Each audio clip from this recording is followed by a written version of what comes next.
Тез және оңай жасалатын салаттың рецептімен бөлісемін. Жасап көріңіздер. Алдын ала тауықтың етін пісіріп аламыз. Оны ұсақтап турап тарелкамызға саламыз.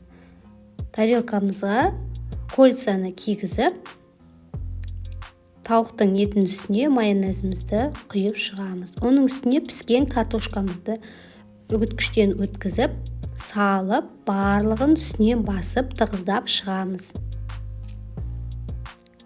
Тығыздап болғаннан кейін үстінен майонезімізді құйып шығамыз.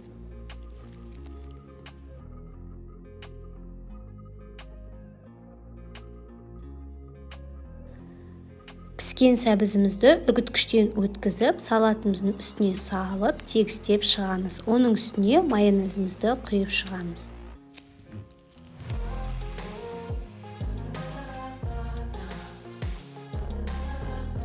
Оның үстіне піскен картошкамызды салып, тегістеп, үстінен басып, майонезімізді құямыз.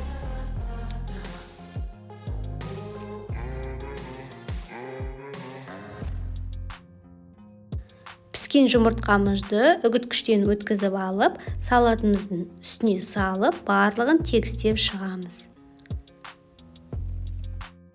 Майонезімізді құйып, жағып шығамыз.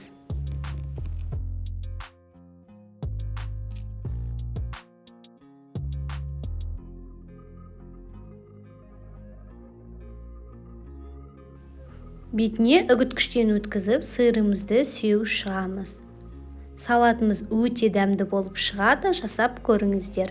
Видеоны аса лайк басып, жаңадан рецепт жібермеу үшін тіркеліп, қоңырау белгісін басып кетіңіздер. Видеоның соңына дейін көргендеріңізге рахмет.